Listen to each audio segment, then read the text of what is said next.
শ্রদ্ধেয় স্বামী আত্মবিকানন্দজি মহারাজ, অন্যান্য শ্রদ্ধেয় সন্ন্যাসীবৃন্দ এবং শ্রদ্ধেয় ভক্তবৃন্দ, আজকের বিষয় যেমন মহারাজ বললেন, আমি কে। অদ্বৈত আশ্রম এমনিতেই আসতে আনন্দ লাগে, কিন্তু আরো বিশেষ আনন্দ লাগে যে খুব বেছে বেছে যে সাবজেক্টগুলি আমাকে বিভু মহারাজ দেন, তার জন্য আরো বেশি আনন্দ লাগে। তো আজকের এই যে সাবজেক্ট আমি কে, এটা আমার খুব পছন্দের বিষয়, কাজে বলতে এই নিয়ে চিন্তা করতে এবং বলতে আনন্দই লাগে। তো প্রথম যখন মহারাজ বললেন যে আমি কে, এই সাবজেক্ট, তো খুব সোজা কথা, আধার কার্ড দেখে নিলেই হবে আমি কে। তো অন্য কিছু আমরা জানি আর না জানি, আমি কে এটা তো একটা ধারণা আমাদের সবাইকারই আছে। আমার নাম অমুক, আমার বাবা মা অমুক, এখানে পড়াশোনা করেছি, এই জায়গায় বড় হয়েছি, আমার আজকের জীবন এইরকম।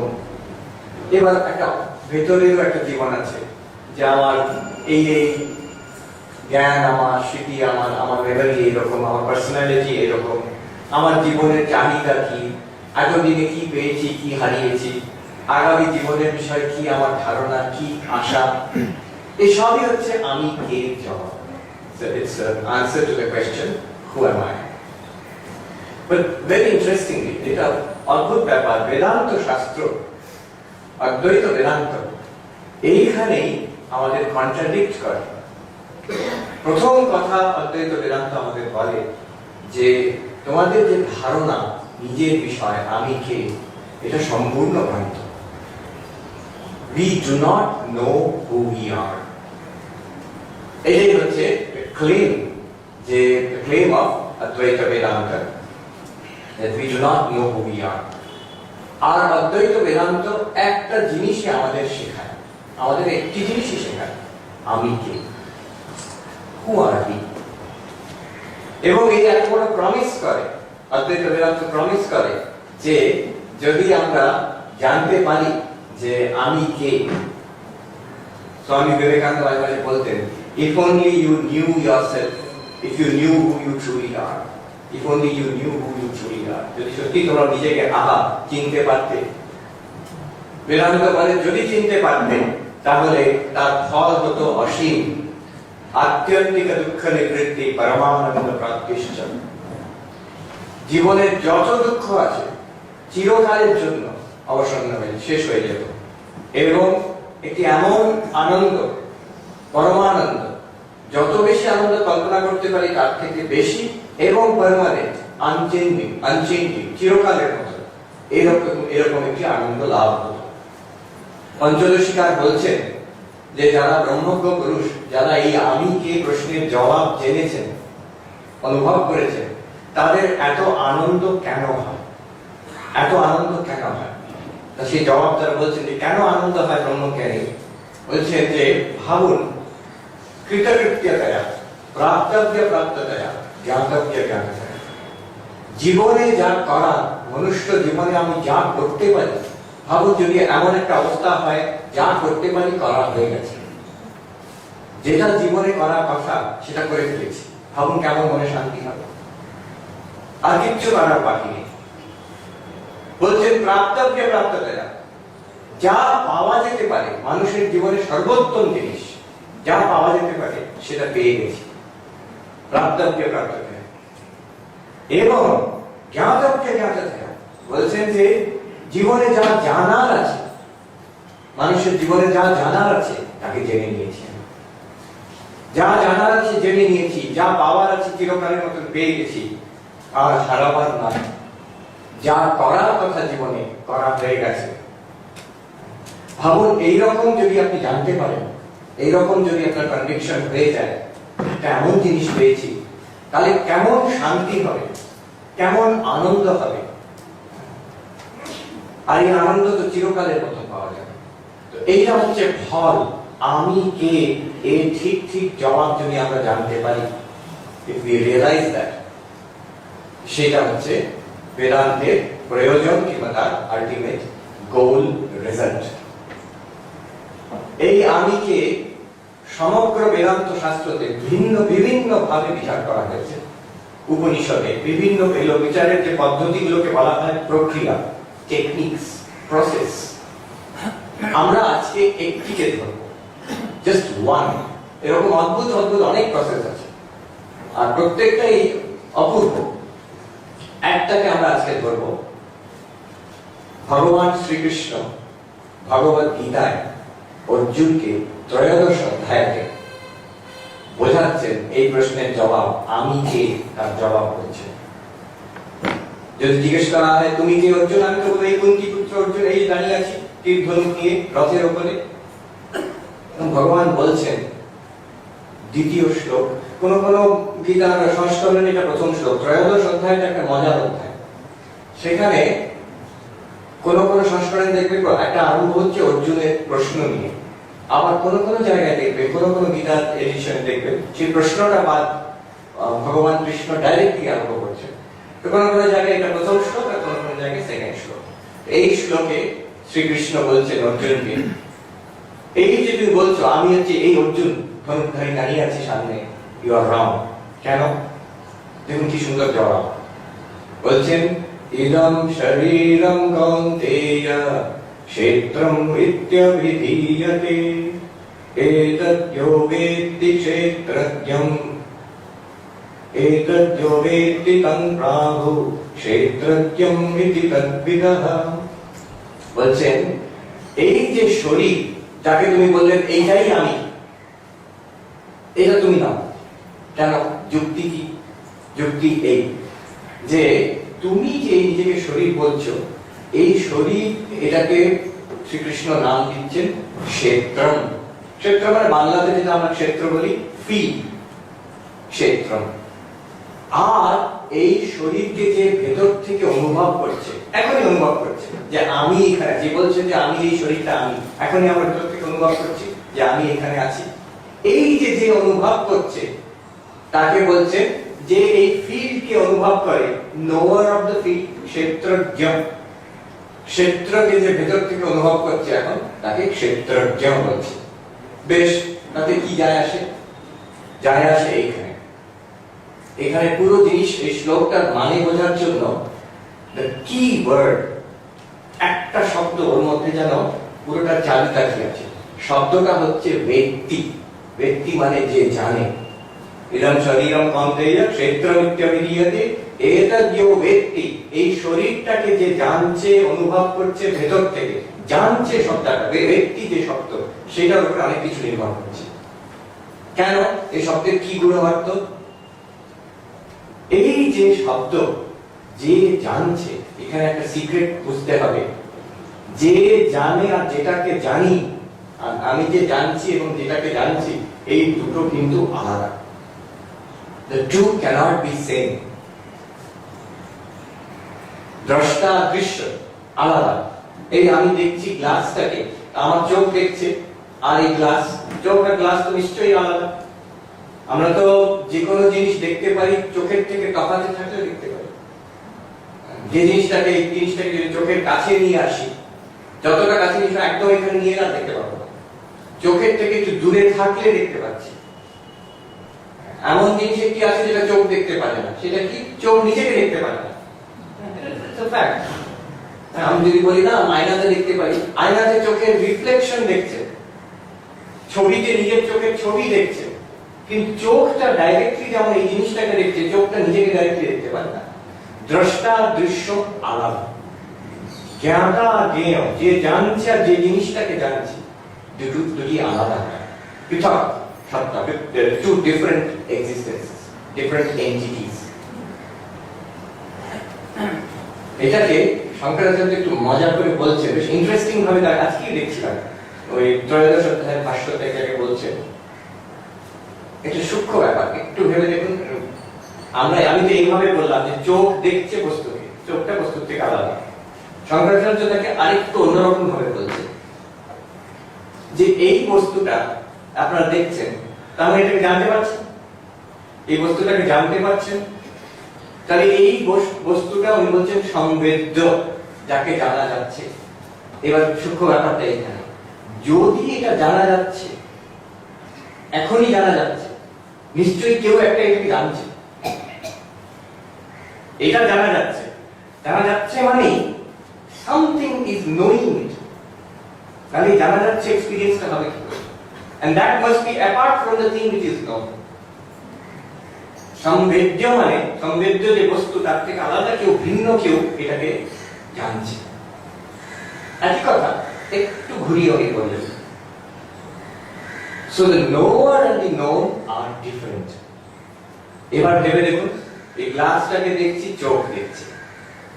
আমার চোখে চোখ খোলা আছে কি বন্ধ আছে, চোখে চশমা দরকার কি না, আমি বুঝতে পারি, বেশ বুঝতে পারি। কে বুঝছে? মন দিয়ে বুঝছি আমি।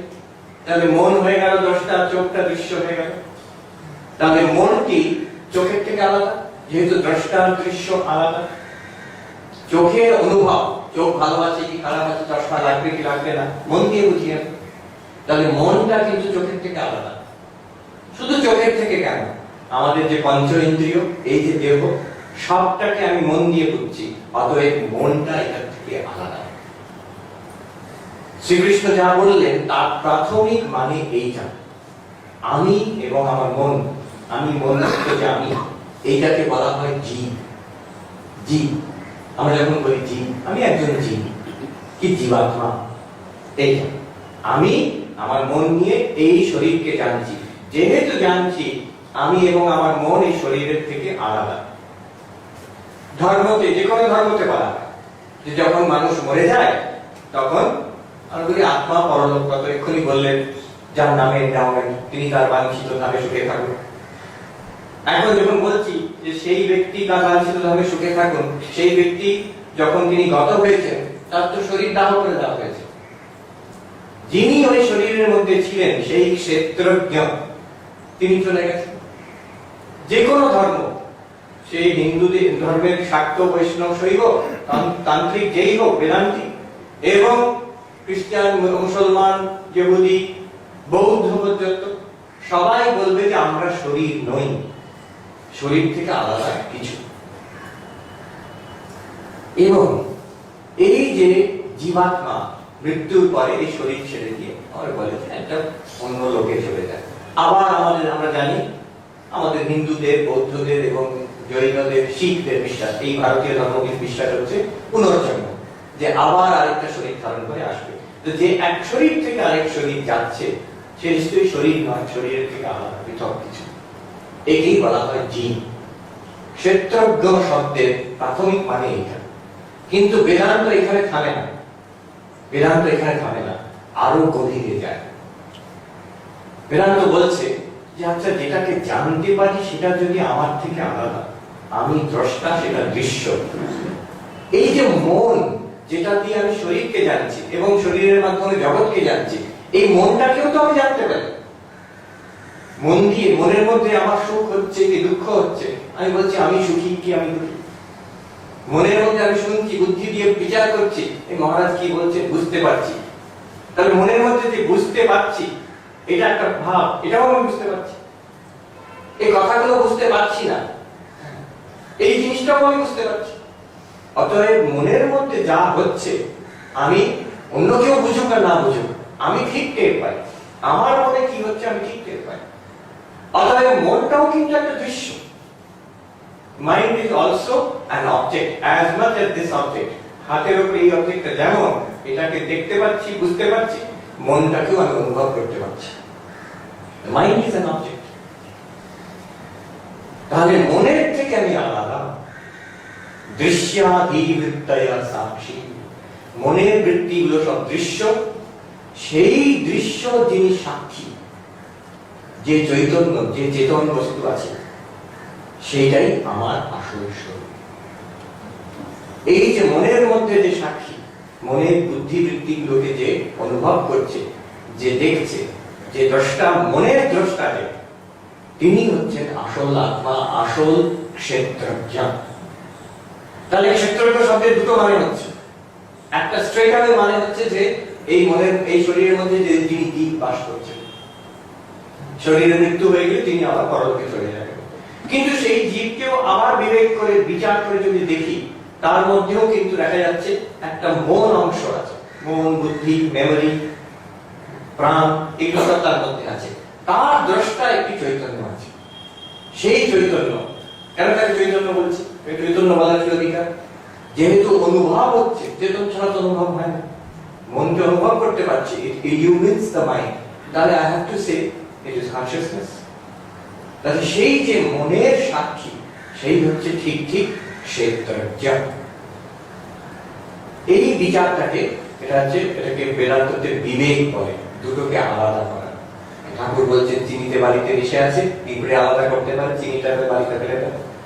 দুধে জলে মিশে আছে, রাজহাঁস আলাদা করতে পারে, দুধটা নিয়ে জল ফেলে দেয়। আর ওই গোলমালে মাল আছে, সেটা ঠাকুর বলছেন গোলটি বাদ দিয়ে মাল্টি লও। এর মানে কি? এই অনুভবের মধ্যে আমার আসল স্বরূপ আছে ক্ষেত্রজ্ঞ, আত্মা, সাক্ষী, যাই নাম দিন, আর বাকি সবটা চেঞ্জিং।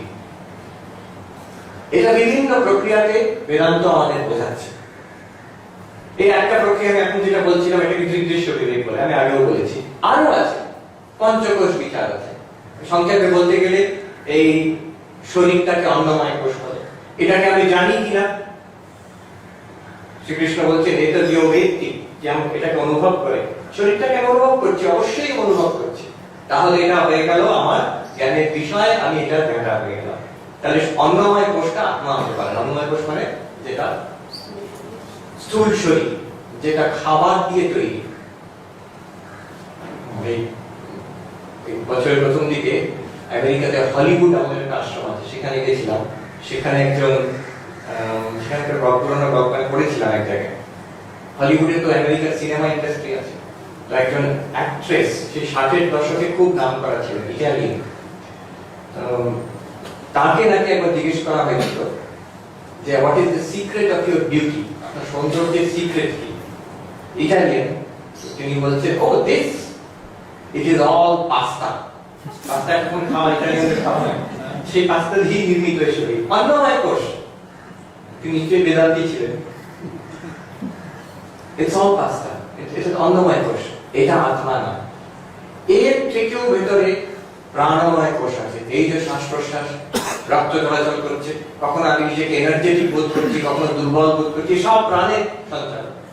খাবার হজম হচ্ছে, কি হচ্ছে না প্রাণের, এটাকে প্রাণময় কোষ বলি। এটাকেও আমি অনুভব করছি, অতএব এটা আমি নই, এটা ক্ষেত্র, ক্ষেত্রজ্ঞ নয়। আরো গভীরে যায়, এরও ভেতরে আছে মনোময় কোষ, সংকল্প বিকল্প, ভালো লাগছে ভালো লাগছে না, চিন্তা করছি মনে করছি, এই সব কিছু হচ্ছে মনের মধ্যে, এটাকেও আমি অনুভব করছি, অতএব মনোময় কোষটাও আমি নই, আত্মা না। আরো ভেতরে বিজ্ঞানময় কোষ, বুদ্ধি। এই যে বিচারটা আমরা করছি এখন, বেদান্ত বোঝার চেষ্টা করছি, এটাও কিন্তু বুদ্ধির মধ্যে, আর এটাকেও আমরা অনুভব করতে পারছি, অতএব এটাও আত্মা না। আমরা এটাকে জানছি, এটা ক্ষেত্রের অন্তর্গত, এটা ক্ষেত্রজ্ঞ হয়। এর পারে গভীর নিদ্রাতে যখন আমি বাইরের জগতের অনুভব নেই, নিজের শরীরের অনুভব নেই, মনের মধ্যে কোনো স্বপ্নও দেখছি না, একদম গভীর নিদ্রাতে ব্ল্যাঙ্ক শুয়ে আছে, সেই যে ব্ল্যাঙ্কনেস, সেখানে একটা অদ্ভুত রেস্ট এবং একটা আনন্দ আছে। সেই ব্ল্যাঙ্কনেসটাকে বলা হয় আনন্দময় কোষ। তার পারে সেটাকে যে দেখছে, একজন আমাকে মহারাজ বলেছিলেন, শরীর চলে গেছে, দেহ করেছিলেন বিদ্যাধর মহারাজ, তিনি আমাকে বোঝাচ্ছেন যে এই যে মনের পারে ভাব কি আছে, মনের পারে মনে ভাবতে গেলে তো অন্ধকার মনে হয়, কিছু ব্ল্যাঙ্ক ভেবে দেখুন, দেখবেন একটা মনে হবে ব্ল্যাঙ্ক, অন্ধকার, একটা ব্ল্যাঙ্কনেস। উনি আমাকে ওই বড় বড় চোখ জল জল করতে আমাকে বলছেন, আমার এখনো মনে আছে, ওই ওই ওই অন্ধকারের পারে যে আছে তাকে ভালো। সেই আনন্দময় কোষের যিনি দ্রষ্টা, পঞ্চকোষ বিলক্ষণ আত্মা। এবার একটা টেকনিক, এটা অনেকটা বিস্তৃত তৈত্তিরীয় উপনিষদে আছে, আমি দুটো সেন্টেন্সে বললাম। আরো টেকনিক আছে, অবস্থাত্রয় বিচার আছে মান্ডুক্য উপনিষদে। এই যে আমাদের জাগ্রত অবস্থায় বসে আছি আমরা, কেউ কেউ অবশ্য স্বপ্ন অবস্থায় চলে গিয়ে থাকতে পারে, এটা বেদান্তের একটা special effect, by product. Vedanta শুনতে গিয়ে অনেকে স্বপ্ন অবস্থায় চলে যায়, কেউ কেউ তো সুষুপ্তি দিয়ে চলে যায়। সাউন্ড স্লিপ, সাউন্ড স্লিপ মানে ঘুমিয়ে আছে আর সাউন্ড বেরোচ্ছে, ওর জন্য পিসফুল, অন্যদের জন্য ডিস্টার্বেন্স। কিন্তু এই যে আমরা জেগে আছি, কিছুক্ষণ পরে ঘরে গিয়ে আমরা ঘুমিয়ে পড়ে একটা স্বপ্ন দেখছি, হয়তো অদ্বৈত আশ্রমের স্বপ্ন দেখছি। আমি কিন্তু শুয়ে আছি বিছানাতে মশারির মধ্যে, আমি ভাবছি আমি অদ্বৈত আশ্রমে আছি, লেকচার শুনছি। তারপরে আবার সুষুপ্তি, গভীর নিদ্রা, কোনো স্বপ্নও নেই, জাগ্রত নেই, স্বপ্ন নেই, একদম ব্ল্যাঙ্ক। এই যে তিনটে অবস্থা, তিনটে অবস্থাতে যে আমি আছি, সেই হচ্ছে ক্ষেত্রজ্ঞ, সেই হচ্ছে আসল দ্রষ্টা, সেই হচ্ছে আত্মা, সেই আমার আসল স্বরূপ। এই বিভিন্ন রকম মেথড আছে যেটা আমাদের নিজের স্বরূপকে, ক্ষেত্রজ্ঞকে বোঝায়। কারণ শরীর আর আনন্দময় কোষ, বলো। এক কারণ শরীর আনন্দময়, কারণ শরীর আনন্দময় কোষ। আচ্ছা, আমি অল্প কথায় বলে দিচ্ছি।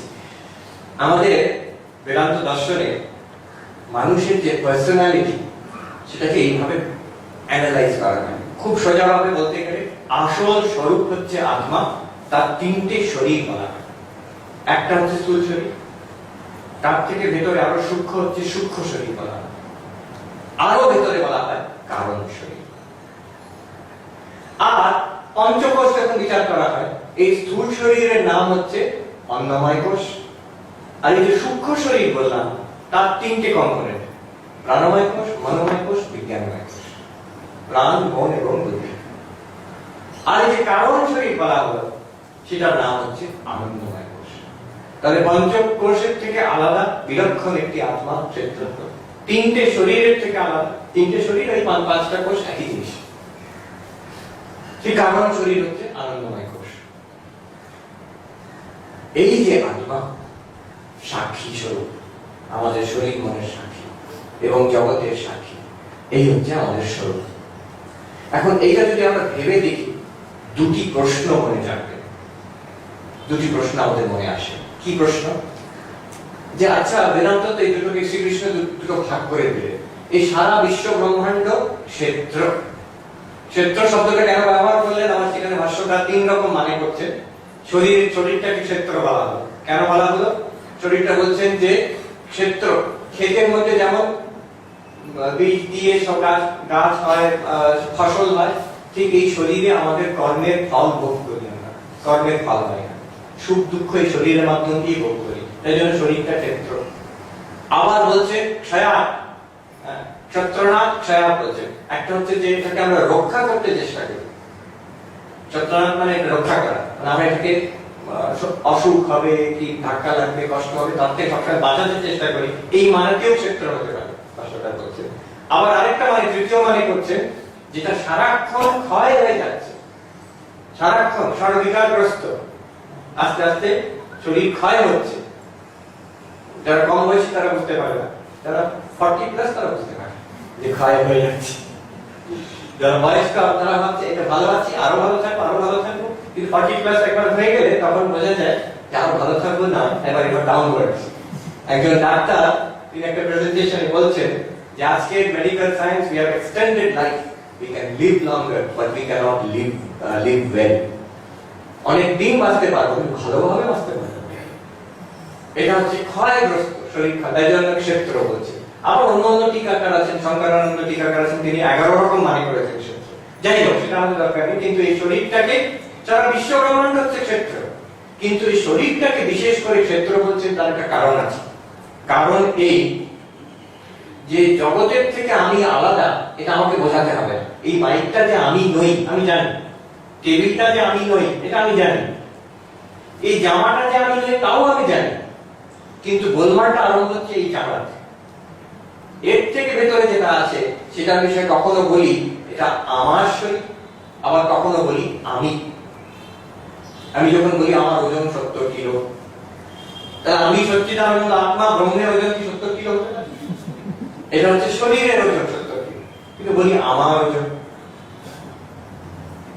এইবার এই যে শরীরের থেকে আলাদা করার জন্য ভগবান বললেন এটা ক্ষেত্র। আরো গভীর ভাবে আমরা বিচার করে দেখি, শুধু স্থূল শরীর থেকে আলাদা আমরা নই, সূক্ষ্ম শরীরের থেকেও আলাদা আমরা। সূক্ষ্ম শরীর মানে মন, মন বুদ্ধি, যা দেখলাম আমরা এখন দৃগ্দৃশ্য বিবেক করে, পঞ্চকোষ বিচার করে, অবস্থান্ত্র বিচার করে দেখলাম শরীর মনের থেকেও আমরা আলাদা। সূক্ষ্ম শরীরটাও ক্ষেত্র। তাহলে দুটো ভাগ করে দেওয়া হলো, একটা হচ্ছে সবকিছু ক্ষেত্র, আর এই যে চৈতন্য সাক্ষী ভেতরে আছে এটাই আমার আসল স্বরূপ, এটা ক্ষেত্রজ্ঞ। তার দুটো ভাগ, সারা বিশ্ব ব্রহ্মাণ্ড ক্ষেত্র, আর এই শরীরের মধ্যে চৈতন্য দ্রষ্টা যিনি এখনই আছেন, অনুভব করছেন, তিনি হচ্ছেন ক্ষেত্রজ্ঞ। এবার প্রশ্ন দুটো ওঠে। একটা প্রশ্ন হলো, এটা এতগুলো শরীর আছে, এতগুলো মানুষ আছে, কটা ক্ষেত্রজ্ঞ আছে? অর্জুন ভাবছেন কি লক্ষ লক্ষ সৈন্য দাঁড়িয়ে আছে, আমার দাদা যুধিষ্ঠির আছে, ওখানে দুর্যোধন, এসব দুষ্টুগুলো আছে, এসব এতগুলো দাঁড়িয়ে আছে, ভগবান কৃষ্ণ স্বয়ং দাঁড়িয়ে আছে, তাহলে এতগুলো মানুষের মধ্যে কি আলাদা আলাদা সাক্ষী আছে, আলাদা আলাদা চৈতন্য এখনই আছে, নাকি একটাই চৈতন্য? এটা একটা প্রশ্ন হয়। কটা ক্ষেত্রজ্ঞ? ক্ষেত্র তো অনেক, ক্ষেত্রজ্ঞ কটা, আত্মা কটা, সাক্ষী কটা? আর দ্বিতীয় প্রশ্ন হলো, ভগবান কোন দিকে? আমরা যে ঈশ্বর, ভগবান, গড বলি, উনি কি ক্ষেত্র, অবজেক্ট, নাকি ক্ষেত্রজ্ঞ? যদি ক্ষেত্র হন, তাহলে জাগতিক অবজেক্টের মতন আরেকটি অবজেক্ট, বিষয় হয়ে যাবে তিনি। আর যদি বহু বহু ক্ষেত্রের মধ্যে একটা ক্ষেত্র ভগবান হয়ে যাবে। আর যদি বলি ক্ষেত্রজ্ঞ, তাহলে তো আরো ভয়ঙ্কর, তাহলে আমি ভগবান হয়ে যাব। তাহলে কোন দিকে ভগবান? ভগবান যদি বলি ওই যে ছবিতে আছে, মন্দিরে আছেন, বেলুড় মঠে আছেন, তাহলে তো ক্ষেত্র হয়ে গেল, অবজেক্ট। আর যদি এর ভেতরে আছেন যে চৈতন্য, তাহলে তো আমি ভগবান হয়ে গেলাম। দুটোই তো ভয়ঙ্কর। তার জবাব, এই দুটি প্রশ্নের জবাব এর পরের শ্লোকে, 2 নম্বর শ্লোকে শ্রীকৃষ্ণ বলছেন। আর একটা মারাত্মক জবাব, ইন হাফ আ ভার্স, শ্লোকের অর্ধেকে করতে দুটি প্রশ্নের জবাব এক ঘাতে ভগবান কৃষ্ণ দিয়ে দিয়েছেন। আর অদ্ভুত জবাব একটা। কটা ক্ষেত্রজ্ঞ, আত্মা, সাক্ষী কটা আছে, এবং ভগবানকে কোথায়, দুটোই জবাব দিচ্ছেন। কি বলছেন? ক্ষেত্রজ্ঞং চাপি মাম বিদ্ধি সর্বক্ষেত্রেষু ভারত। এবং ক্ষেত্রজ্ঞেয় জ্ঞানম যত্তৎ জ্ঞানম মতম মম। বলছেন শ্রী ভগবান, এই সব ক্ষেত্রতে যে ক্ষেত্রজ্ঞ, আমি হচ্ছি সেই ক্ষেত্রজ্ঞ, একটি ক্ষেত্রজ্ঞ। এই সব ক্ষেত্রতে ক্ষেত্রজ্ঞ একজনই, আর সেই ক্ষেত্রজ্ঞ কে? আমি। ভগবান বলছেন স্বয়ং আমি। তাহলে আমাদের মধ্যে যে চৈতন্য আছে, শ্রী ভগবান বলছেন সেই চৈতন্য আমি। আমাদের মধ্যে যে অন্তরাত্মা আছে, আমাদের মধ্যে যে সাক্ষী স্বরূপ বসে আছে, ভগবান বলছেন সেই হচ্ছে আমি। আমরা এখন এটা বুঝলে অনেক জিনিস, ধর্মের গূঢ় অর্থ বোঝা যায়। শ্রী রামকৃষ্ণের স্তোত্রতে আমরা পাঠ করি অনেক সময়, না বুঝে, বুদ্ধেশ্চ সাক্ষী ইয়ো বেত্তি সকলম অচয়স্য বেত্তা। বলছেন আমাদের বুদ্ধির সাক্ষী যিনি, বুঝে দেখুন, সূক্ষ্ম শরীরের সাক্ষী, বুদ্ধির সাক্ষী যিনি, তিনি হচ্ছেন ভগবান শ্রী রামকৃষ্ণ। মানে আমার মধ্যে যে, আমার যে স্বরূপ, আমার আসল রূপ যে ক্ষেত্রজ্ঞ, তিনি হচ্ছেন ভগবান। এই যে বেদান্তের মহাবাক্যের অর্থ এইটা, শ্রীধর স্বামী এই শ্লোকে ব্যাখ্যা করতে গিয়ে বলছেন যে তত্ত্বমসি আদি এইসব মহাবাক্য আছে, এই মহাবাক্যের অর্থ ঠিক এই জিনিস। ভগবান বলছেন ক্ষেত্রজ্ঞং চাপি মাম বিদ্ধি সর্বক্ষেত্রেষু ভারত। তার মানে কি? বলছেন যে এই তোমার মধ্যে যে স্বরূপ, তোমার স্বরূপ, সেইটাই আমি। আর সেই যে তুমি যে সেই ক্ষেত্রজ্ঞ, সেই তুমি আর আমি এক। তুমি আমার অংশ নও, তুমি আর আমি একেবারে এক। You are not a part of me. যদি পার্ট হও, তাহলে বিশিষ্টদ্বৈত হয়ে যাচ্ছে। You and I are absolutely one. এই কিছুদিন আগে একজন আলাপ করেছিল, এই অন্যান্য ধর্মতেও এই ইন্টুইশনটা, এই ফিলসফি হয়তো নেই, কিন্তু এই this intuition, this realization is there. যে ধর্মতে বড় সাধক হয়েছেন, তাদের এই একটা অনুভূতি হয়েছে। একজন আলাদা ছিল টার্কির থেকে মুসলমান, সুফি সাধক একজন। তিনি এসেছেন, কি সুন্দর কথা, রুমির কথা বলছেন যে, আপনি ইংলিশে বললেন, রুমি বলছেন, it is not that you are a drop in the ocean, you are the ocean in a drop. তুমি সমুদ্রের একটা বিন্দু নও, তুমি বিন্দুর মধ্যে সমুদ্র। You are not a part of God. In reality, in reality রাখতে হবে, in reality you are God himself. আরো কথা বলছেন, সুফিদের খুব সুন্দর কথা বলছেন যে আমি আল্লাহকে খুঁজতে বেরিয়েছি, কি খুঁজে পেলাম? নিজেকে খুঁজে। আমি নিজে আমি কে আজকে টপিক বুঝতে বেরিয়েছি, কি পেলাম? আল্লাহকে। সেম থিং, ওই অনুভূতিটা শুধু ফিলোসফিক্যাল ব্যাকগ্রাউন্ডটা নেই, এটা একটা পোয়েটিক ভাবে তারা বলছেন। বেদান্তের মহাবাক্যের অর্থ এক্স্যাক্টলি দ্য সেম। বেদান্তের সম্পূর্ণ বেদান্ত যদি জিজ্ঞেস করা হয় মানে কি, এক কথায় যদি বলা হয় তুমি ব্রহ্ম।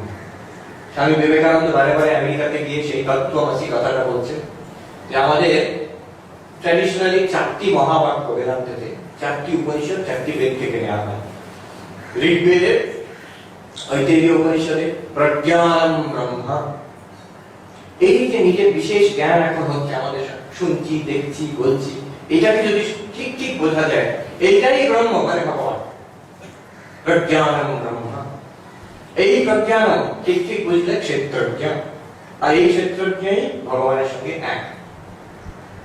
সামবেদে ছান্দোক্য উপনিষদের বিখ্যাত মহাবাক্য,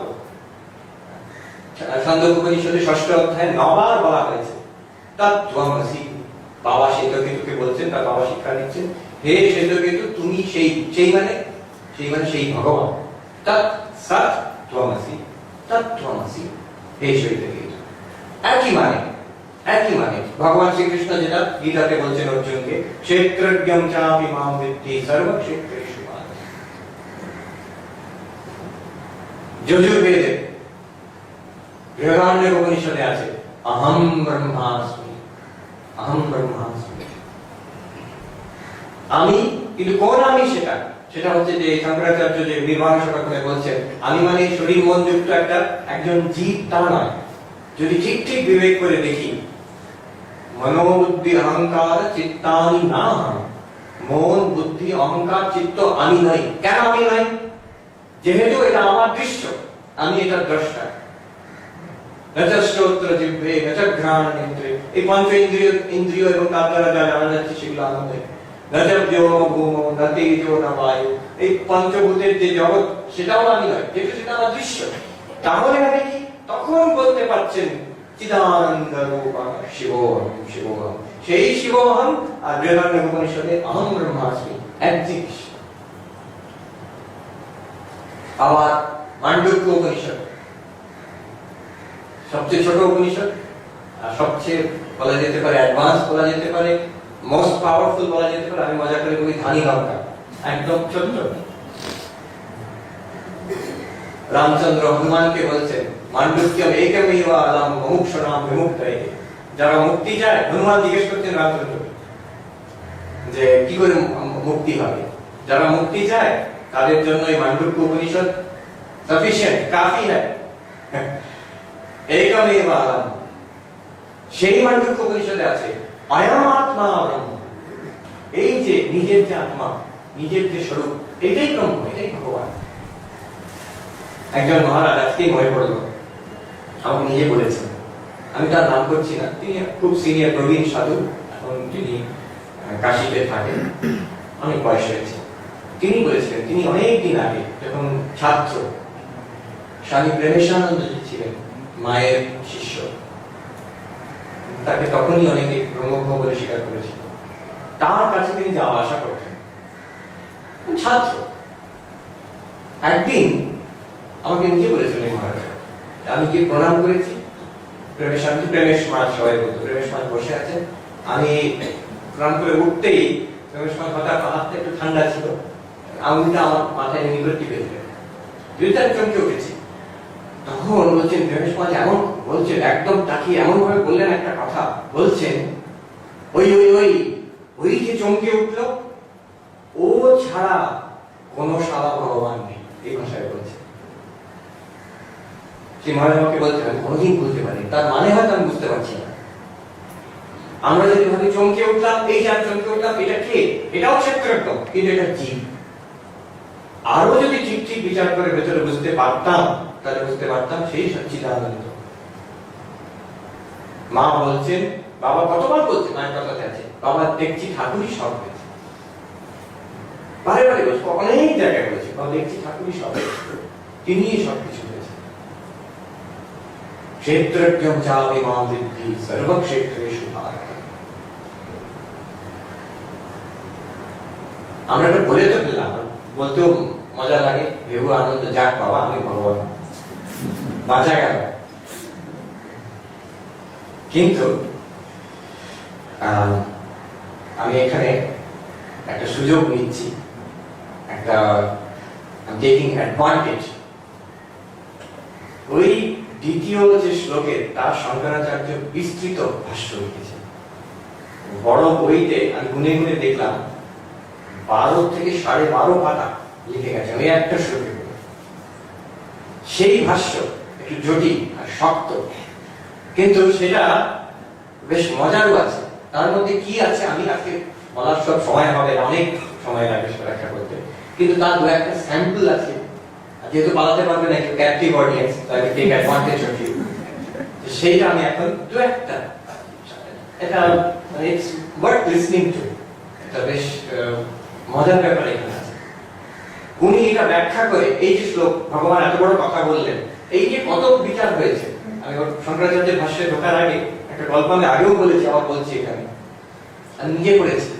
এক সময় দ্বৈতবাদীরা একটা চ্যালেঞ্জ দিল, মাঝে মাঝে চ্যালেঞ্জ, দ্বৈত অদ্বৈতের মধ্যে বিচার হোক, কোনটা ঠিক, ভগবান আমাদের থেকে আলাদা না আমরা ভগবান স্বরূপত এক।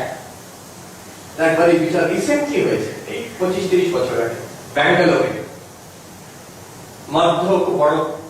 মধ্যমাঠের বড় পণ্ডিত একজন সাধু, তিনি চ্যালেঞ্জ দিলেন অদ্বৈতবাদী কে আছে, এসব বিচার করা হবে। কি টপিক বিচারের? ক্ষেত্রজ্ঞম চাপিমাং বৃদ্ধি সর্বক্ষেত্রেষু ভারত।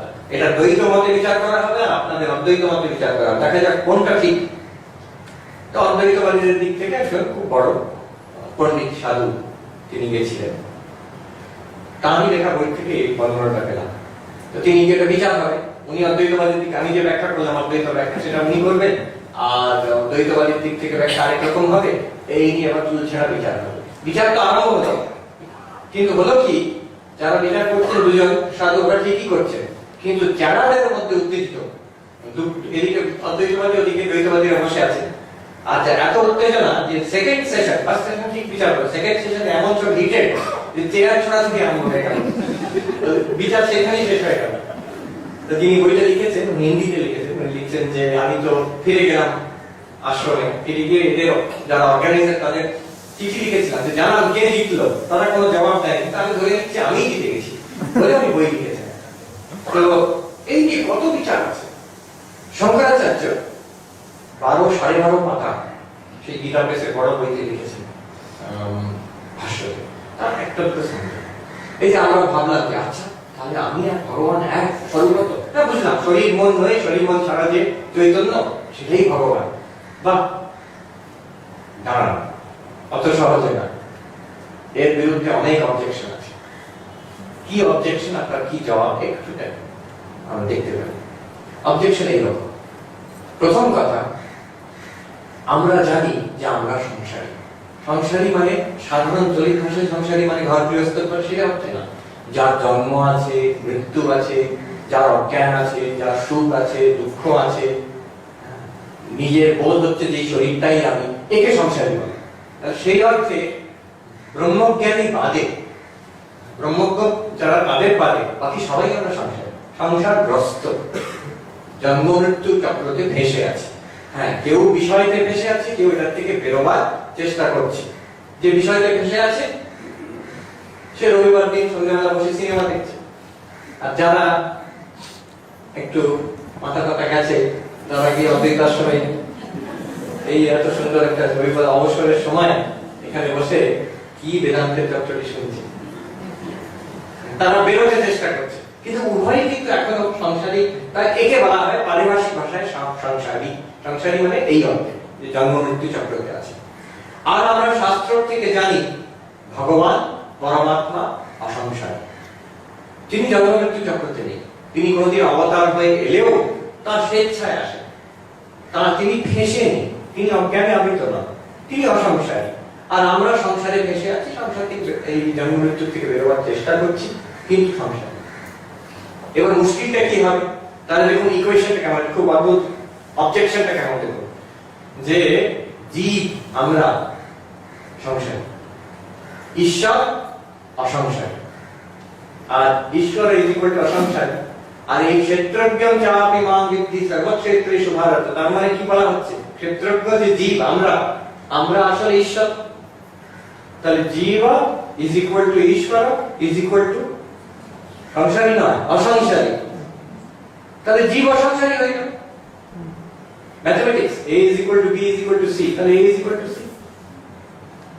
তখন প্রশ্ন করছে যে আচ্ছা, জীব যদি অসংসারী হয়, জন্ম মৃত্যু তার নেই, তাহলে কার জন্য এত বেদান্ত শাস্ত্র? এ তো মুক্তই তো। জীব যে আমরা সংসারী আমরা জানি, অথচ এখানে আপনারা বলছেন জীব আসলে ঈশ্বর। জীব ঈশ্বর যদি বলে, জীব আর ঈশ্বর এক হয়, তাহলে সংসারী কে? কে বেঁচে আছে সংসারে? হয় না। উল্টো দিকে যদি দেখেন, ঈশ্বর ইজ ইকুয়াল টু জীব, জীব ইজ ইকুয়াল টু সংসারী, তাহলে ঈশ্বর ইজ ইকুয়াল টু সংসারী। কিন্তু সব শাস্ত্রতে, সব ধর্মে বলে ঈশ্বর সংসারের ঊর্ধ্বে, তিনি সংসারে ভেসে নেই।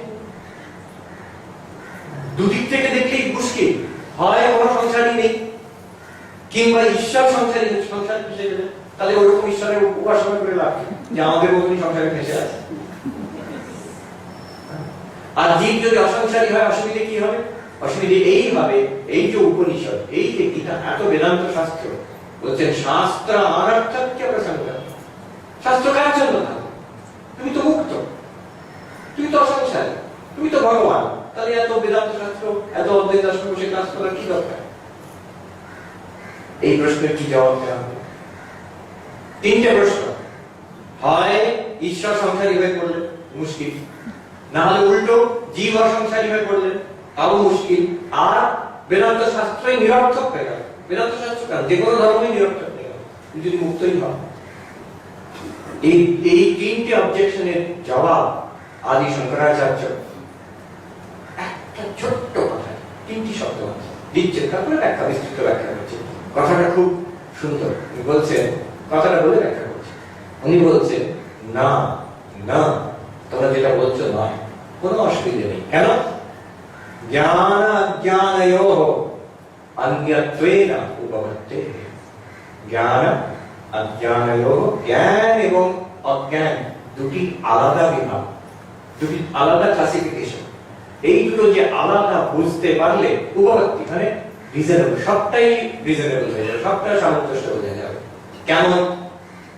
উনি বলছেন শাস্ত্র নিরর্থক মানছি কার জন্য? জ্ঞানীর জন্য। এটা শাস্ত্র নিজেই বলছে, যত্র বেদা বেদা ভবন্তি। যে নিজেকে স্বরূপত ভগবান চিদানন্দ রূপ শিবহং শুধু মুখে না, অনুভব করতে পেরেছে, তার জন্য বেদান্ত দরকার নেই। যে নিজের স্বরূপ ভগবান বলে জেনে নিয়েছে, তার কোনো শাস্ত্র দরকার নেই। কিন্তু এটা হচ্ছে যে জ্ঞানের পক্ষে। আর অজ্ঞানে যে জানে না, কোনো ধারণাই নেই, কিংবা ধারণা আছে, বই পড়েছে, কিন্তু অনুভব হচ্ছে না, বুঝতে পারছে না, সত্যি অনুভব হচ্ছে না, তার জন্য, অজ্ঞানের জন্য কি হচ্ছে? আমি শরীর থেকে আলাদা এটা বুঝতে পারছি না। পড়লেও, একটা ইন্টেলেকচুয়ালি ধারণা করলেও অনুভব হচ্ছে না, কাজে লাগাতে পারছি না। শরীর খারাপ হলে, পেট ব্যথা হলে, স্বামী বিবেকানন্দ মজা করে বলছেন, যখন আমি খুব আনন্দে আছি তখন বলি আমি ব্রহ্ম, আর পেট ব্যথা হলে আমি মা মা বলে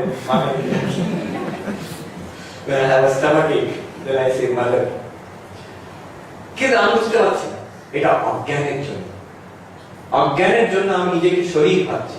যেই শরীরের সঙ্গে, মনের সঙ্গে, সূক্ষ্ম শরীর স্থূল শরীরের সঙ্গে নিজেকে এক করে নিলাম, তখনই আমার সংসার। এই সংসার অজ্ঞানের নির্মিত। অজ্ঞানের সংসার কখনো সত্য সংসার না, মিথ্যা সংসার।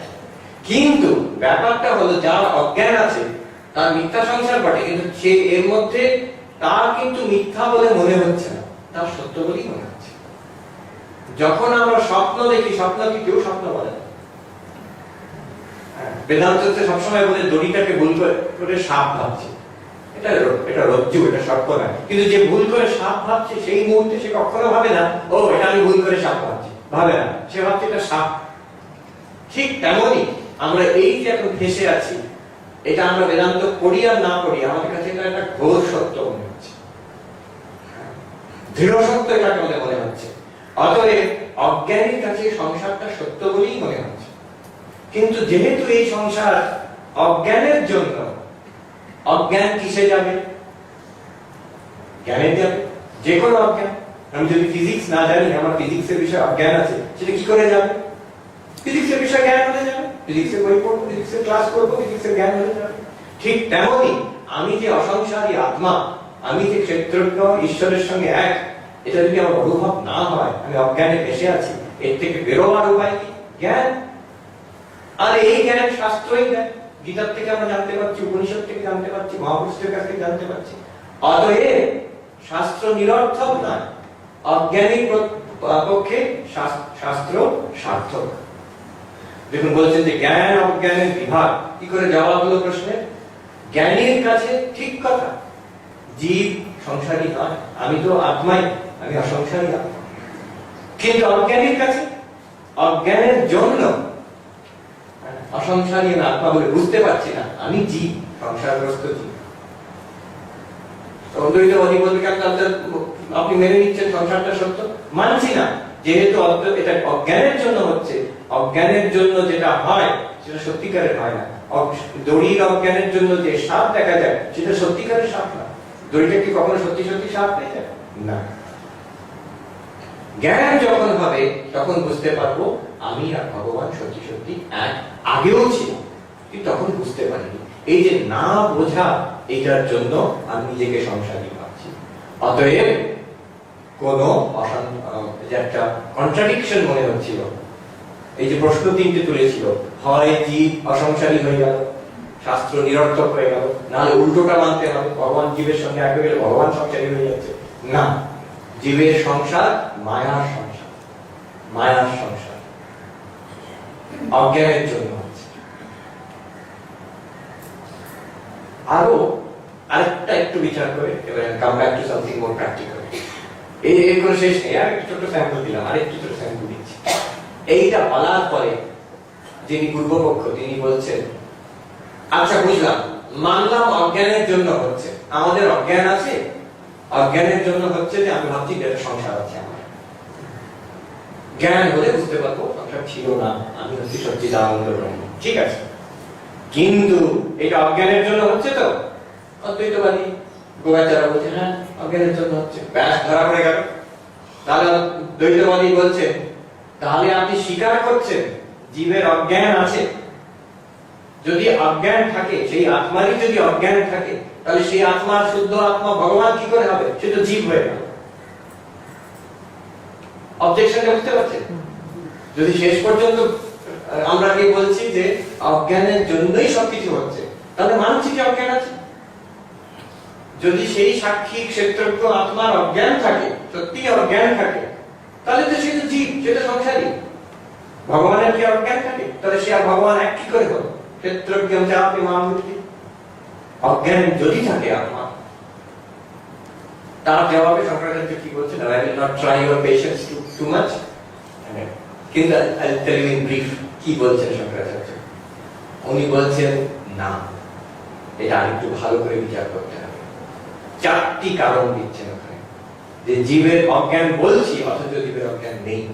কেন বলছেন? প্রথম কথা, অজ্ঞান হচ্ছে একটা দোষ। উনি এক্সাম্পল দিচ্ছেন ক্যাটারাক্ট। শঙ্করাচার্য অ্যাকচুয়ালি বলছেন তিনি ক্যাটারাক্ট, ক্যাটারাক্ট চোখে হলে আমি দেখতে পাই না, ঝাপসা দেখি। আমি জ্ঞাতা দেখতে পাচ্ছি না, জানতে পারছি না, জগৎকে জানতে পারছি না। কিসের জন্য? ক্যাটারাক্ট হয়েছে, তিমির দোষ হয়েছে। তিমির দোষ মানে ক্যাটারাক্ট হয়েছে। এবার ক্যাটারাক্ট কোথায় হয়েছে? আত্মাতে হয়েছে না চোখে হয়েছে? চোখে হয়েছে। যে দেখছে তার ক্যাটারাক্ট নয়, তার চোখের ক্যাটারাক্ট। চোখটাকে বলে করণ, ইনস্ট্রুমেন্ট। দোষটা ইনস্ট্রুমেন্টে আছে, তার মধ্যে নেই। যখন অপারেশন করাতে যায় ডাক্তার, কিন্তু সেই যে লেজার দিয়ে সার্জারি করছে বলে আমি আত্মার সার্জারি করছে না, সে চোখের সার্জারি করছে। ঠিক তেমনি অজ্ঞান একটা দোষ। কোথায় আছে? আত্মাতে নেই, মনের মধ্যে আছে। ঠাকুর বলছেন মনেতেই বদ্ধ, মনেতেই মুক্ত। দোষ অজ্ঞান মনের মধ্যে, আত্মার দোষ নেই। অজ্ঞান আত্মার নেই।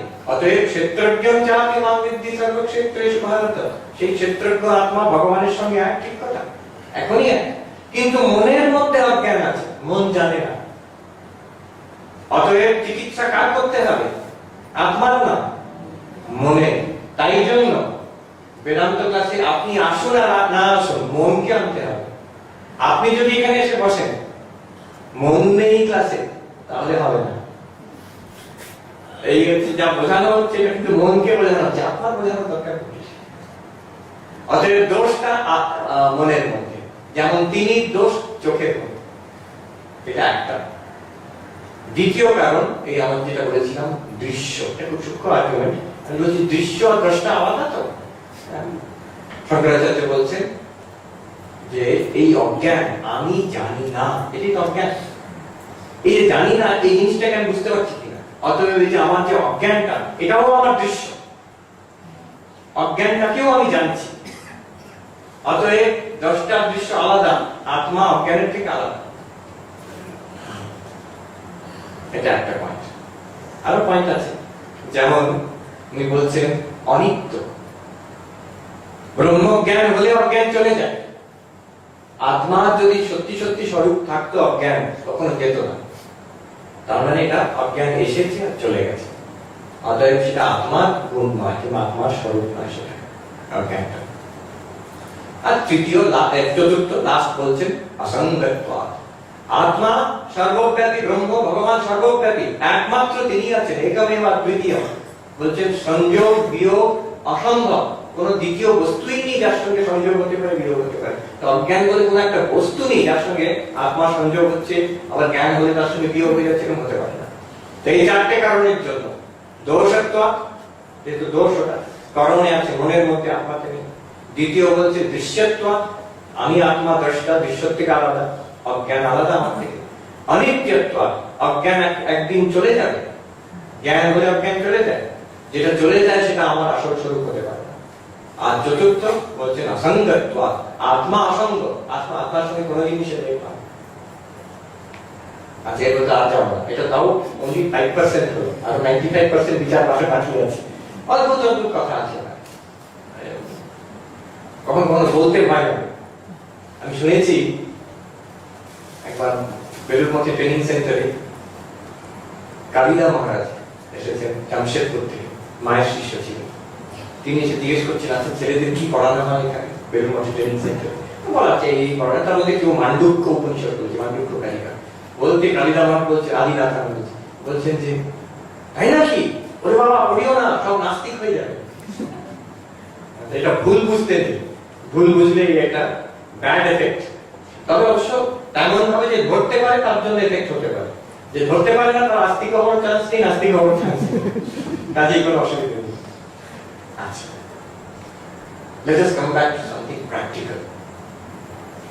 অনেক সময় এইসব কথা বলার পরে আমি অনেক রিয়াকশন পাই, অনেক কিছুদিন পরে অনেকে ফোন করে কিংবা ইমেল করে কিংবা এসে বলে, মহারাজ আপনি বললে খুব ভালো লাগলো, কিন্তু এফেক্টিভ না, ভিড়ে দিলাম আর কিছুক্ষণ পরে ভুলেও গেলাম, আর কোনো কাজেও লাগলো না।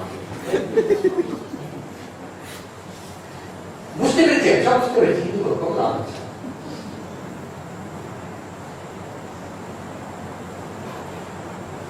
এর জন্য এটা কি জবাব? জবাব একটা আছে, হ্যাঁ নিশ্চয়ই এতক্ষণ তাই হচ্ছে, কিন্তু কি অর্থে এক প্রশ্ন আমি বলছি। আপনি আর ঈশ্বর একেবারে এক, কিন্তু কি অর্থে? শরীর অর্থে না, মন অর্থেও নয়, শরীর মনের দ্রষ্টা রূপে, চৈতন্য রূপে এক। টেকনিক্যাল যদি এক কথায় বলে দিই, আমি ওর মধ্যে ঢুকছি না, যে কোনো বেসিক অদ্বৈত বেদান্তে টেক্সটে আছে, ঈশ্বর কি আর জীব কি, সমষ্টি অজ্ঞান উপহিত চৈতন্য হচ্ছে সগুণ ব্রহ্মণ ঈশ্বর, বেদান্ত সারে আছে। বেষ্টি অজ্ঞান উপহিত চৈতন্য হচ্ছে জীব, তার টেকনিক্যাল নাম প্রাজ্ঞা। এটা জাস্ট টেকনিক্যাল কথা বললাম। আমি আগেও বলেছি, আপনারা অনেকে পড়েছেন যে এর এফেক্ট কেমন হয় যদি সত্যি সত্যি অনুভব করা যায়। হরি মহারাজ কারণ এই কার্বনকাল অপারেশন হচ্ছে, কাশিতে আছে, আমরা অনেকে গল্প আমি আগেও বলেছি, অনেকে আমরা পড়েছি। উনি বলছেন অ্যানেস্থেশিয়া দরকার নেই, তারপর অপারেশন করা হলো, কিছুই উনি একদম শান্তভাবে বসে আছেন, ডাক্তারও অবাক, তারপরের দিন ডাক্তার যখন ড্রেসিং পাল্টাতে এসছে, তখন ড্রেসিং পাল্টাতে গিয়ে মহারাজ চিৎকার করে উঠ করে উঠলেন। ডাক্তার অবাক হয়ে গেল যে মহারাজ গতকাল এত সিরিয়াস অপারেশন উইদাউট অ্যানেস্থেসিয়া হলো, সেটা অসম্ভব যন্ত্রণা, তখন আপনি শান্তভাবে বসে আছেন, এখন ড্রেসিংটা পাল্টাতে গিয়ে আপনি চিৎকার করে উঠলেন। বলতে মহারাজ বলছেন আগে বলবে তো আমি মনটা তুলে নিতাম। এখন এই যে ক্ষমতা, আমি কালকেই একটা ঘটনা শুনলাম, আমি জানতাম না, আমাদের খুব সিনিয়র মহারাজ, আমি নাম করেই বলতে পারি, অস্ট্রেলিয়াতে আছেন শ্রীধর আনন্দজি শরীর মহারাজ, উনি এই ঘটনা বলেছেন। হরিমহারাজ এসে জিজ্ঞেস করতে, উনি বললেন যে দেখো আমি তো হরিমহারাজকে দেখিনি, কিন্তু আমি নিজের চোখে দেখা ঘটনা বলছি। বলছেন কাশীতে তখনকার দিনে, আজ থেকে 50-60 বছর আগে, তখন যিনি বাবা বিশ্বনাথের মন্দিরের পূজারী ছিলেন, তাকে আমাদের হাসপাতালে আনা হয়েছিল একটা অপারেশন, শরীর খারাপ একটা অপারেশন করার জন্য। তিনি ওখানে চিফ পূজারী ছিলেন। সেই পূজারী আনা হয়েছে, অপারেশনে যখন করা হবে তাকে বলা হলো ইনজেকশনটা দেওয়া হবে, এটা অ্যানেস্থেসিয়া, জ্ঞান চলে যাবে, তাহলে অপারেশন করতে পারে। সেই পূজারী বলছেন, এটা শরীররা নিজের চোখে দেখেছেন, বলছেন পূজারী বলছেন क्या जीवन भर बाबा विश्वनाथ का ध्यान किया तुम हमको अज्ञान करोगे? যিনি জ্ঞান স্বরূপ শিবের ধ্যান করেছি আমি, তুমি আমাকে অজ্ঞান করবে? কখনো না। বলে বলছেন हम विश्वनाथ का ध्यान लगाते हैं। উনি অদ্ভুত কি ধ্যানে মগ্ন হয়ে গেলেন, একেবারে সমাধিস্থ, উইদাউট অ্যানেস্থেসিয়া অপারেশন। শরীরনাথ বলছে এটা আমার চোখে দেখা, তাহলে উনি যদি করতে পারেন, তুরীয়ানন্দজি মহারাজ ব্রহ্মজ্ঞ জীবন মুক্ত পুরুষ, তিনি কেন পারবেন না? ইট ইজ পসিবল, এটা সম্ভব। শরীরের কষ্ট থেকে নিজেকে আলাদা করা, মনের কষ্ট থেকে নিজেকে আলাদা করা সম্ভব। কিন্তু এইবার প্র্যাকটিক্যাল কথা, এটা কয়েকটি কথা বলে আমি শেষ করবো, উপসংহার করবো। কিন্তু এই কথাটা বলে দেওয়া দরকার, নাহলে ওই কমপ্লেন ঘুরে ফিরে আসবে ও মহারাজের সব থিওরিটিক্যাল কিতাব কা বাত। যে কোনো মহারাজের অপারেশন করতে হয়েছিল, তখন উনি বললেন যে অ্যানেস্থেসিয়া দরকার নেই। এটা আমার নিজের একটা দেখা ঘটনা আছে, অ্যানেস্থেসিয়া দরকার নেই, আমি চিদানন্দ রূপ শিবহং বুঝে নিয়েছি, আমি দশটা কাটো। ঠিক বলছেন মহারাজ, ব্যথা হয় কিন্তু, না না কাটো। সেই কাটতে গেছে, আর যেই ছুরিটা লেগেছে তখন ও চিৎকার করে, কি হলো মহারাজ, আপনি তো আত্মা। যে ও সালা কিতাব কা বাত কিতাব লে গয়া, তুমি অ্যানেস্থেসিয়া দাও। এখন এই কিতাব কা বাত যেটা আমরা গীতাতে পড়লাম, কৃষ্ণ বলছেন, সেটাকে নিজের জীবনে অল্প বিস্তর হলেও কি করে আনতে পারি, এর জন্য এটা ধরে নিয়ে ঠাকুর বলছেন অদ্বৈত জ্ঞান আঁচলে বেঁধে যা ইচ্ছে তাই করো। এই যে অদ্বৈত জ্ঞান, এটা পরোক্ষ জ্ঞান, আমরা বুঝলাম, বুদ্ধি দিয়ে বুঝলাম জিনিসটা। এবার কিন্তু এটাকে অ্যাসিমিলেশন, স্বামী বিবেকানন্দ বলছেন টেল yourself again and again I am he, I am he, till it tingles with every drop of your blood. তাড়াতাড়ি অ্যাপ্লাই করতে যেও না। স্বামীজি একটাকে বলছেন there is too much emphasis on action. First comes thought, think it through very well, then it is manifested, then the out of the heart বলছেন যে the tongue speaketh and the hand worketh also. যখন এটা গভীরভাবে conviction হয়ে যাবে, তখন কথাটি কাজেও না নামাতে পারবে। তার আগে স্ট্রেট আওয়ে যদি কাজে নামাতে যায়, ফেলিয়ার হবেই হবে। এই গভীরভাবে কি করে হবে, এর একটা পদ্ধতি আছে, এর একটা পদ্ধতি আছে, এর আছে 4টি লেভেল আছে। প্রথম লেভেল হচ্ছে একদম বাহ্যিক জীবনে, কাজের জীবন, আমাদের যে কর্মময় জীবন, বাড়িতে, অফিসে, যেখানে হোক। এই কর্মের জীবনে দুটি জিনিস মনে রাখতে হবে। প্রথম জিনিস হচ্ছে অধর্মকে বাদ দিয়ে ধর্মকে ধরে রাখতে হবে। আমার যাতে অনৈতিক কাজ কিছু না করি, অনৈতিক কাজ কিছু না করি, নীতিপরায়ণ হওয়া।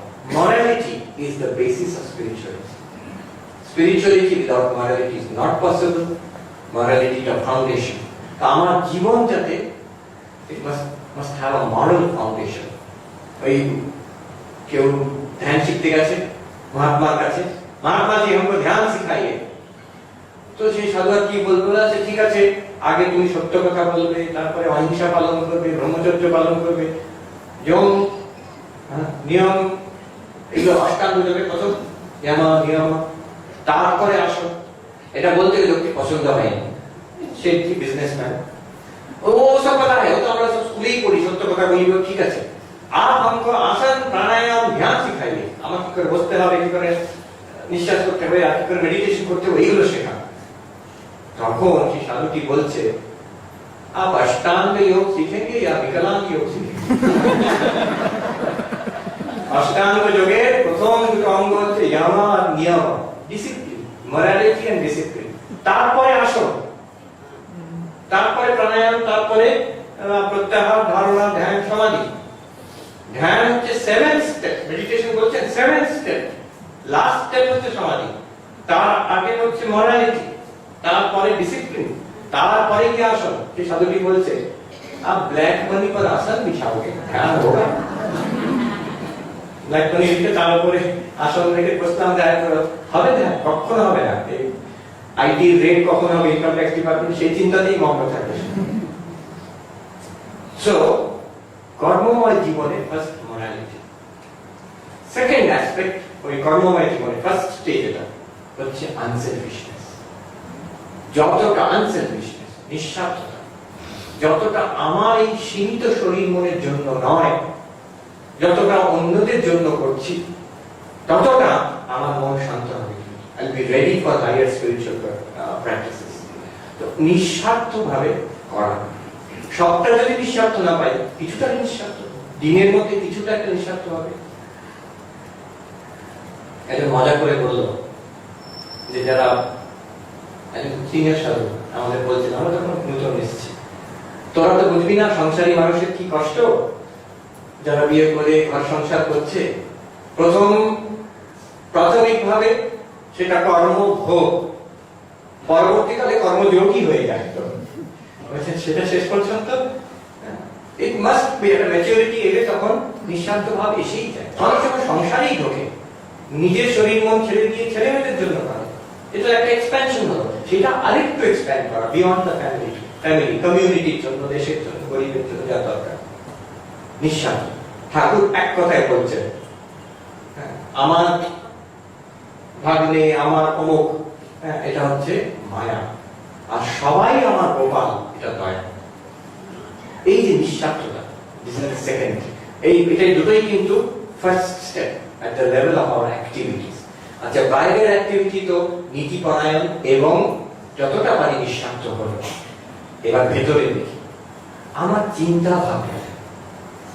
ফার্স্ট হচ্ছে আমার আবেগ, ইমোশনাল লেভেলে ভালোবাসা জগৎ এবং জাগতিক বস্তু, জগতের মানুষকে নয়, ভগবানকে ভালোবাসা। মা খুব এত কড়া কথা মা বলতেন না, বলে দিয়েছেন যে মানুষকে ভালোবাসলেই দুঃখ পাবে পাওয়া। তার কারণ মানুষের দোষ নয়, মানুষ হচ্ছে পরিবর্তনশীল। যে ভালোবাসে সে মানুষের যেন একটা ফটোগ্রাফ, ওই সময় মানুষটা এরকম ছিল, তাকে আমি ভালোবাসছি, মনের মধ্যে কল্পনা করে নিয়েছি একটা, সেইটাকে ধরে রাখতে চেষ্টা করছে। কিন্তু যাকে ধরে রাখতে চেষ্টা করছে সেটা পাল্টে যাচ্ছে, সেটা একটা স্রোত, নিজেকে অ্যাডজাস্ট করতে পারে না, তখন ওই রকমই চাই আমার, তা হয় না। তো তাকে মানুষকে ভালোবাসবো না, ভালোবাসবো তাদের মধ্যে প্রভুকে দেখে। স্বামীজি বলছেন, divinise the world, see God in the husband and the wife and the child. বলার দরকার নেই, তাকে আরতি করার দরকার নেই, সেইখানে সেই রান্না করে খাওয়াচ্ছি, সেই অফিসের ফাইল সই করছি, একই জিনিস, কিন্তু আমি ভগবানের সেবা করছি মনে মনে। তো এইটা হচ্ছে ভালোবাসাটা জগতে ছড়িয়ে দেওয়া নয়, ভালোবাসাটা কুড়িয়ে নিয়ে প্রভুর চরণে দেওয়া। তার জন্য কিন্তু জগৎ নেগলেক্টেড হবে না, মোটেই হবে না, আরো ভালোভাবে জগতে কাজ করতে পারবেন। দেখবেন কিছুদিন পরে লোকেদের রিয়াকশন আপনার প্রতি পাল্টে যাবে, পিপল উইল লাইক ইউ। তো এই ভালোবাসা জগতের বস্তু, জগতের মানুষের প্রতি নয়, প্রভুর প্রতি। যেখানে ভালোবাসা, সে মা কালী হতে পারে, রামকৃষ্ণ সারদা হতে পারে, কৃষ্ণ হতে পারে, জিসাস, আল্লাহ হতে পারে, যেমন ঈশ্বরের প্রতি, ভগবানের প্রতি যেখানে যার শ্রদ্ধা আছে, একটা ভালোবাসা,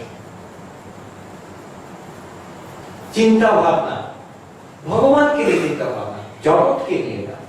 আমার চিন্তা ভাবনা কোথায় জুড়ে আছে, মন কোথায় যাচ্ছে? হ্যাঁ, আমি ভগবান লাভ করবো, আমি ব্রহ্ম, এসব বুঝে গেলাম, কিন্তু day to day, minute to minute চিন্তা আমার কোথায় পড়ে আছে? ভগবানের বিশ্ব বিষয়তে পড়ে আছে, সংসারে পড়ে আছে, শরীরে পড়ে আছে। কি করে হবে তাহলে? চিন্তা ভগবানের থাকবে, জাগতিক চিন্তা আছে সেটা ভগবানের সঙ্গে জুড়ে দেবো, এটা চিন্তা level. This is the second stage. এবার থার্ড স্টেজ, ডিপার। চিন্তাও বা কেন হবে? একটা সময়টা এমন থাকবে দিনে যখন চিন্তাটা বন্ধ হবে, চিন্তার উপশম হবে, চিন্তার শান্তি হবে। এটা হচ্ছে দ্য স্টেজ অফ মেডিটেশন, যোগস চিত্তবৃত্তি নিরোধ। আমি মন নই, শুদ্ধ মনও আমি নই, অশুদ্ধ মনও আমি নই। আমরা এতক্ষণ যে বিচার করলাম, সূক্ষ্ম শরীর থেকে তো আমি আলাদা। সূক্ষ্ম শরীরের মধ্যে ভগবানের ভক্তি থাকবে ঠিকই, তার থেকেও আমি আলাদা। At some time will come, জপ ধ্যানের সময়, যারা দীক্ষিত তাদের একটা অ্যাডভান্টেজ আছে, জপ ধ্যানের সময় শান্ত হয়ে যাবে মন। প্রথমে একটা বৃত্তি, ইষ্টের বৃত্তি, মন্ত্রের বৃত্তি, তারপরে তো যার হয় হয় গভীর ধ্যানে মগ্ন হবে। ওই ভেতরটা শান্ত হওয়া। হরিময় দেখে খুব শরীর খারাপ, শরীরের কথা হচ্ছিল, তারপরে কিন্তু হরিময় বলছেন বাবা ভগবান ভেতরটা বরফ করে দিয়েছে, ভেতরে এত শান্তি, আমার কোনো আমার কোনো জ্ঞানী নেই, কোনো দুঃখ নেই, শরীরের এত কষ্ট, কোনো দুঃখ নেই। পরম পূজনীয় ভূতেশানন্দজি মহারাজ উনি খুব মজা করে বলতেন, অনেক রকম শরীরে কষ্ট ছিল। একদিন আমরা প্রণাম করছি, উনি মজা করে বলছেন, আমরা উনি খুব বাংলার উপরে এত দখল ছিল, উনি বলছেন মহারাজ শরীর কেমন আছে? উনি ব্যাখ্যা করছেন, আমার হাঁটুটা কন কন করছে, তারপরে কলইটা কন কন করছে, মাথাটা ভৌ ভৌ করছে, চোখটা ফটফট করছে, আরো কত কি ঠিক ঠিক অ্যাপ্রোপ্রিয়েট যে সব বাংলা শব্দগুলো বলে বলে কি বলছে, তখন আমি চুপ করে আছি, এত কষ্ট বলে তারপরে কি হাসি দিয়ে বলছেন, খুব অল্প মৃদু হাসি বলছেন সে, তবে আমি কমপ্লেন করছি না, আমি এসব নিয়ে ভালোই আছি। আরো পরিষ্কার মাঝে মাঝে বলতেন, মহারাজ আপনার শরীর কেমন আছে? সঙ্গে সঙ্গে বলতেন, আমি নিজে শোনা, তোমরা এত শরীর শরীর করো কেন? এক কথা চুপ করে। এই একটা সময় হবে মন একেবারে শান্ত। আমি স্থূল শরীরও নই, মন মন পবিত্র চিন্তা করুক, অপবিত্র চিন্তা করুক, কোনো চিন্তা না করুক, আমি ওটা নই। জগতের কত মানুষ কত রকম চিন্তা করছে, তাদেরকে আমার দুশ্চিন্তা হচ্ছে, আই এম নট দ্যাট। এই গভীর ধ্যানের স্তর।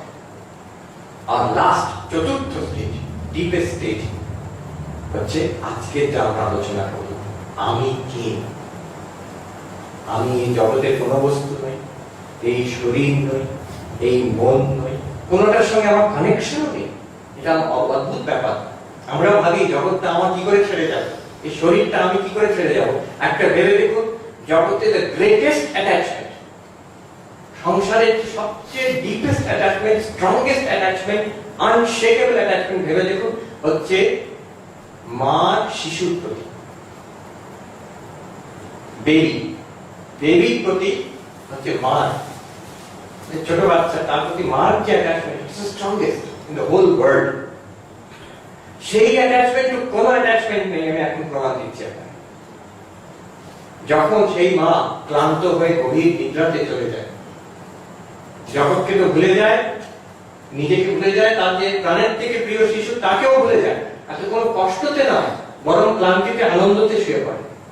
তার তখন চিন্তা হচ্ছে না যে শিশুকে খেয়ে দেখলে ঘুমিয়ে পড়ে, সে নিদ্রাতে চলে যাচ্ছে, giving up the entire world with great joy, disappearing from the world into deep sleep. Really speaking, সেই আত্মা unattached. The deepest attachment is no attachment. এখনই আমি কে? ক্ষেত্রজ্ঞম চাপি মাম বিদ্ধি সর্বক্ষেত্রেষু ভারত। এই স্বরূপটা বিবেক করে, বিচার করে ধারণা করতে হবে। ঠাকুর বলছেন, এই বেদান্তের কথা একবার বলছে, কথার মধ্যে আছে, তিনি শুনলেন, ঠাকুর মন দিয়ে শুনে তারপর একটাই কমেন্ট, কথাগুলো তো ভালো, ধারণা হওয়া যায়। এই ধারণা লাস্ট স্টেজ। এই চারটে স্টেজ অনেকেই বুঝতে পেরেছেন আমি কি বলছিলাম। প্রথম স্টেজটা কর্মযোগ, দ্বিতীয়টা বলে বললাম ভক্তিযোগ, তৃতীয়টা হচ্ছে রাজযোগ কিংবা ধ্যান যোগ, আর লাস্ট হচ্ছে জ্ঞান যোগ। এই লাস্ট স্টেজ আমি কে, বাকি তিনটে ছেড়ে দিয়ে এটাকে সোজা হনুমানের মতো লাভ দিয়ে ধরতে গেলে মুশকিল হবে না, practically it will not happen. কিন্তু বাকি তিনটে যদি একটু প্রিপারেশন থাকে, পারফেকশনের দরকার নেই, যতটুকু একটু তিনটে লেভেলের প্রিপারেশন আছে ততটুকু এটা আমরা ধরতে পারবো খুব ইজিলি, আর খুব শান্তি। স্বল্পবাক্যস্য ধর্মস্য ত্রায়তে মহতো ভয়াৎ। আমাকে একজন সিনিয়র সাধু বলেছেন, হরিপ্রেম মহারাজকে দেখেছেন মায়ের শিষ্য কাশীতে, তিনি পাগলের মতন ঘুরে বেড়াতেন, চুল উস্কো উস্কো ছিল। একজন জিজ্ঞেস করছেন হরিপ্রেম মহারাজকে কাশীতে, মহারাজ আপনি শ্রী মাকে দেখেছেন, সবাই বলেন মা মা শারদার শিষ্য আপনি, এটা আপনার কি লাভ হলো? এরকম একটা এরকম ছেঁড়া জামা পরে পাগলের মতন ঘুরে বেড়াচ্ছেন, কি লাভ হলো আপনার? তখন তিনি বলছেন, ওই মহারাজ বলছেন, লাভ আর কি, আমার জমের ভয় পাই নেই, আমার কোনো ভয় নেই, মৃত্যুর ভয়, কিছু কোনো ভয় নেই আমার। এই যে লাভ, চূড়ান্ত লাভ, জীবনে পরম শান্তি, এবং অন্যরাও শান্তি পাবে আপনার কাছ থেকে, পরম আনন্দ, অন্যরাও আপনার সংস্পর্শে এসে মন শান্ত হবে, আনন্দ পাবে। কেন যে তারা পাচ্ছে বুঝতে পারবে না, কিন্তু পাবে। এটা গভীরে অনুভব করা যাবে যতটুকু এই তিনটে প্রিপারেশন, প্রথম তিনটে স্টেজে, চতুর্থ স্টেজের তার ফল সঙ্গে সঙ্গে পাওয়া যাবে। ঠাকুর মা শান্তির কাছে প্রার্থনা করি এই জ্ঞান যাতে আমাদের জীবনে ফল দেয়, এটা আমাদের জীবনে সিদ্ধ হয়।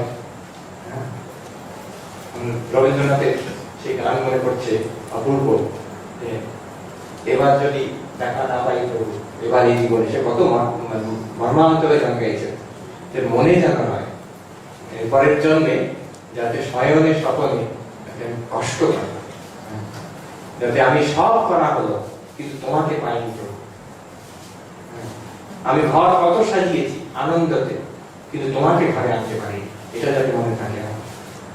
ভগবানের কাছে প্রার্থনা যাতে এই জীবনে আমরা তার সংস্পর্শ পাই, আশীর্বাদ পাই, শান্তি পাই, এই বলে আসি। শান্তি শান্তি শান্তি, হরি ওম শ্রীরাম শান্তি। আমাদের সামনে স্বামী রবীন্দ্রানন্দজি প্রাঞ্জল করে আমি কে এ সম্বন্ধে বক্তব্য রাখলেন। ঠাকুরের কথা বলতে একটা সুন্দর কথা আছে, আমি সময় নেব না। উপাধি আর উপাধি মুক্ত অবস্থা বলছেন, ধোঁয়া দেওয়াল নোংরা করে আকাশে কিছু করতে পারে না। সুতরাং আমরা আকাশের সঙ্গে আইডেন্টিফাইড হব না এই দেওয়ালগুলো এই শরীর মনের সঙ্গে আইডেন্টিফাইড হব? ঠাকুর সূত্র তৈরি দিয়েছেন আমি কে বুঝবার জন্য। এতক্ষণ ধরে যা শুনলেন সেটা এক্সপ্রেশন করলেন সদুকে।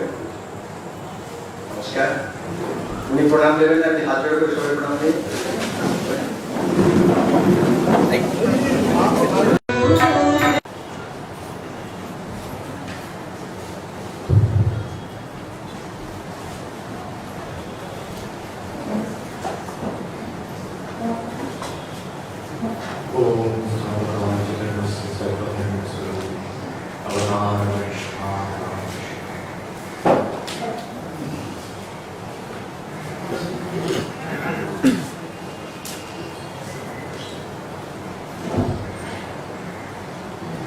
শ্রদ্ধেয় স্বামী আত্মনিকানন্দজি মহারাজ, অন্যান্য শ্রদ্ধেয় সন্ন্যাসীবৃন্দ এবং শ্রদ্ধেয় ভক্তবৃন্দ,